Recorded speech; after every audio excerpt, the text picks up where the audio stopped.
Je commence direct par YouTube. Comme ça, vous allez voir un peu que j'ai plusieurs comptes. Ouais, comme ça, vous allez voir que là, j'ai toute la musique qui va permettre de voir. Comme ça, c'est parti.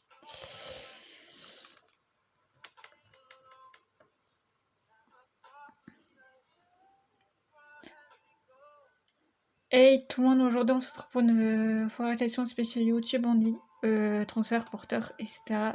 Hey tout le monde, j'ai réalisé on va dire, c'est ma collègue qui a encore réalisé des petits soucis techniques avec Gmail et YouTube, donc je vais vous expliquer un peu dans la vidéo. Donc je vais vous dire bonne vidéo, et avant ça, on va du coup sensibilisation handicap avec les bâtons. Et tout le monde, vu que ma toilette d'alors a expliqué, vous allez dire je suis qui, je suis sa toilette, c'est moi qui gère les voix off, les montages, les tournages et les règlements. Bien sûr, en réunion, pas sur YouTube. Sur YouTube, c'est bien Lolo qui s'occupe des idées pour sa chaîne. Lolo s'occupe des idées, c'est déjà un travail de ouf, car Lolo a des idées de dingue. Nous deux, on se parle tous les jours, que ce soit pour YouTube ou pour autre chose. Voilà.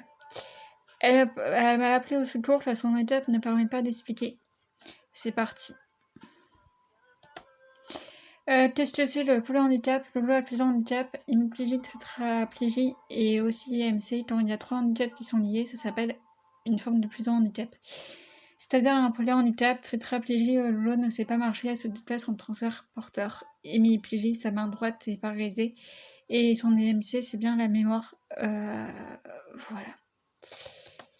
Qu'est-ce que c'est l'handidance? L'handidance, c'est un sport adapté, c'est-à-dire que les personnes en situation de handicap peuvent danser en binôme, handicap invisible et handicap assis. C'est deux partenaires qui dansent ensemble, malgré leur difficulté, ou leur handicap, ou leur maladie, ou leur pathologie. Bref, voilà. Quels sont l'autre sport de ma collègue? La piscine, quand bien sûr, il n'y a pas de pandémie. Hein. Voilà. Voici des exemples de transfert de la piscine par écrit. Le premier, ma collègue est assise sur le fauteuil roulant. Le second, quelqu'un l'aide à la pousser jusqu'au bord de la piscine. Ses proches sont là pour le mettre à côté de la piscine. Voilà. Le troisième, le fauteuil roulant tombe dans l'eau, mais des personnes sont là pour la réceptionner. Le quatrième, elle reste allongée avec des frites. Quand on ne sait pas descendre, c'est un vrai bordel, c'est-à-dire qu'il y a des adaptations pour aller dans l'eau, c'est-à-dire les adaptations du handicap assis. Voilà, pour ceux qui ne savent marcher, ils peuvent utiliser les escaliers. Et pour ceux qui sont en fauteuil roulant, c'est des adaptations. Voilà. Elle utilise une chaise percée pour aller à sa douche adaptée, c'est-à-dire italienne. Voilà, comme ça, vous allez un peu...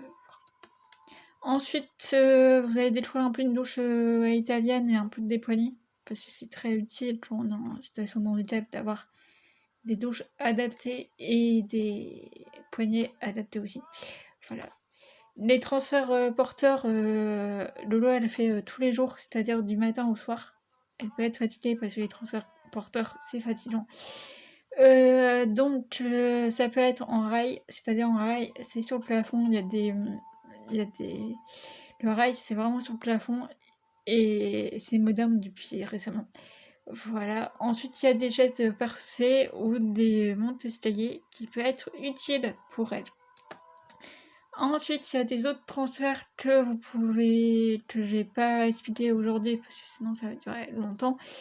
Il y a des transferts avec le fauteuil roulant électrique et le fauteuil roulant hippocampe. Si vous avez des questions, n'hésitez pas à commenter dans les commentaires en dessous des vidéos. Il faut créer un compte Gmail. Pour commencer YouTube, il faut vraiment créer un compte Gmail. Du coup, je vais vous montrer un tuto. Vous devez aller sur Gmail, créer un compte, vous devez remplir le nom, prénom, nom d'utilisateur, etc. Et mot de passe. Ensuite, aller à l'étape suivante, indiquer votre numéro de téléphone. Moi, je le mets en étoile pour éviter que vous le sachiez. Pour recevoir un code de validation, indiquez le code reçu. Ensuite, vu que c'est validé, vous pouvez le faire.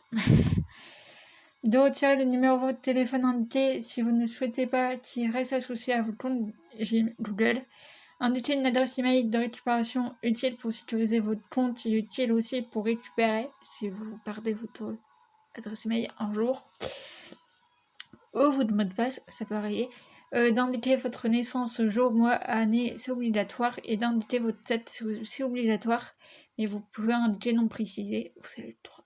La dernière étape, consiste à... comment ça s'appelle ? C'est le règlement. Voilà. Du coup, je vous montre un peu des images. C'est vraiment les images qu'il faut vraiment créer un compte Google pour aller sur YouTube. Valider le numéro tel, comme ça vous allez un peu voir comment on valide via Google. Voilà.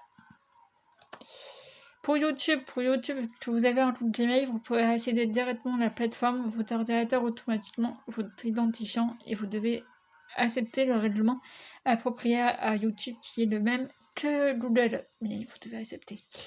Vous avez le droit de changer de nom et enfin vous pouvez vous abonner, vous pouvez liker, vous pouvez refaire, vous pouvez... Du coup, pour s'abonner, je vais vous montrer un peu comment on fait. Du coup, j'ai montré ça. Du coup, pour s'abonner,